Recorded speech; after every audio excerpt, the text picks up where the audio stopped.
In the vast library of ancient texts, few stories have captured the human imagination as profoundly as the tale of Adam and Eve.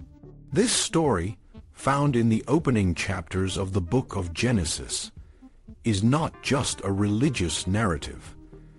It is a foundational myth that has shaped our understanding of human nature, morality, and our place in the world.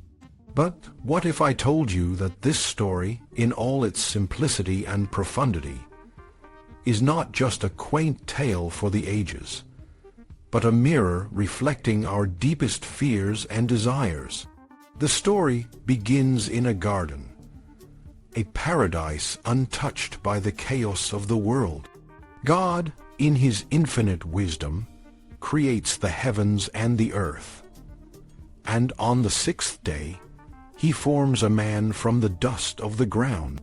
This man, Adam, is given the breath of life, and he becomes a living being. God then plants a garden in Eden, a place of perfect beauty and abundance, and places Adam there to tend and keep it. In this idyllic setting, God creates every tree that is pleasant to the sight and good for food, including two trees of particular significance: the tree of life and the tree of the knowledge of good and evil. But paradise, as it turns out, is not without its rules. God commands Adam, "From every tree of the garden you may freely eat, but from the tree of the knowledge of good and evil you shall not eat, for in the day that you eat from it you shall surely die."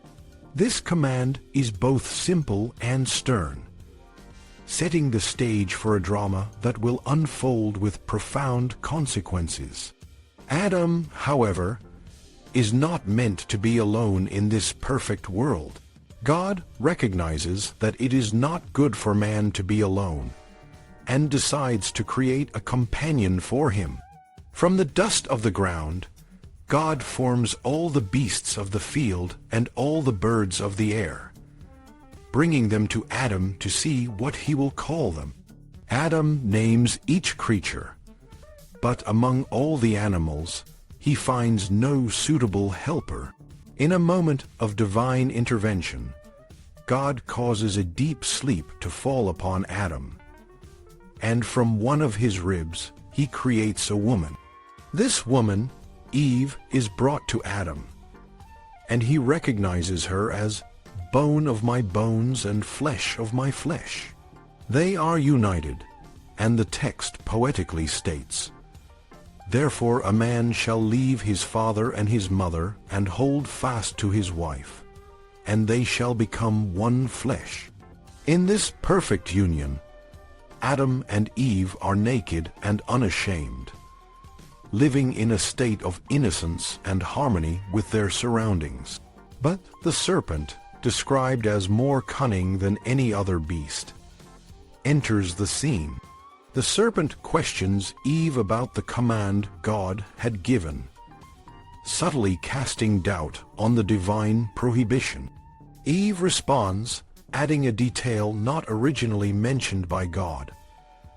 "We may eat of the fruit of the trees of the garden, but God said, 'You shall not eat of the fruit of the tree that is in the midst of the garden, neither shall you touch it, lest you die.'" The serpent, in a moment of deceit, counters, "You will not surely die. For God knows that when you eat of it, your eyes will be opened, and you will be like God, knowing good and evil." The serpent's words plant a seed of desire in Eve's heart. She sees that the fruit is good for food, pleasing to the eye, and desirable for gaining wisdom. In a moment of vulnerability, she takes the fruit and eats it. She then gives some to Adam, and he eats as well. The moment they eat the fruit, their eyes are opened, and they realize they are naked. Overcome by shame, they sew fig leaves together to cover themselves. The innocence of paradise is shattered, and the first act of rebellion against God's command has been committed. As the evening breeze stirs, God walks in the garden, and Adam and Eve, now aware of their nakedness and guilt, hide from him. God calls out, "Where are you?" Adam responds, "I heard the sound of you in the garden, and I was afraid, because I was naked, and I hid myself." God's question is not one of ignorance, but of confrontation. He asks, "Who told you that you were naked? Have you eaten from the tree of which I commanded you not to eat?" Adam, in a moment of cowardice, shifts the blame to Eve, saying, "The woman whom you gave to be with me, she gave me fruit from the tree, and I ate." Eve, in turn, blames the serpent, saying, "The serpent deceived me, and I ate." God's response is swift and severe. He curses the serpent, declaring that it will crawl on its belly and eat dust all the days of its life. He then turns to Eve and pronounces a curse upon her. "I will surely multiply your pain in childbearing. In pain you shall bring forth children. Your desire shall be for your husband, and he shall rule over you."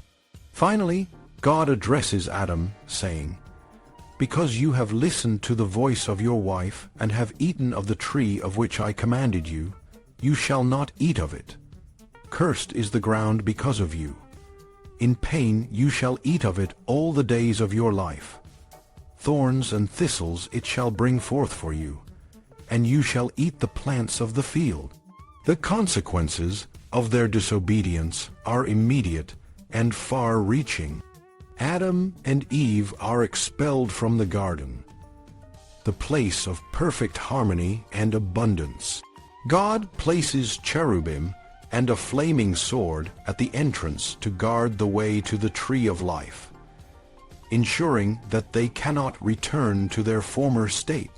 The paradise they once knew is lost, and they must now face the harsh realities of the world outside. This story, in its simplicity, is a powerful exploration of human nature. It speaks to our innate desire for knowledge and autonomy, but also to the consequences of overstepping boundaries. The serpent's temptation resonates with a universal human experience: the allure of forbidden knowledge, the desire to be more than we are, and the fear of the unknown. Adam and Eve's actions, though rooted in curiosity and desire, lead to a loss of innocence and a separation from the divine. The story of Adam and Eve is not just a cautionary tale. It is a reflection of the human condition.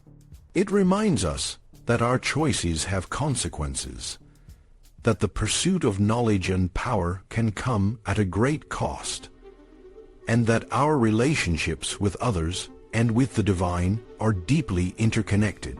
It is a story that continues to resonate because it touches on fundamental aspects of the human experience: the struggle between good and evil, the tension between obedience and rebellion, and the quest for meaning and purpose in a complex world. In the end, the story of Adam and Eve is a mirror to our own lives, a reminder that the choices we make shape our reality. Whether we see it as a myth, a religious narrative, or a psychological parable, it remains a powerful and enduring tale that continues to provoke thought and reflection. And so, the story of Adam and Eve is not just a story. It is a mirror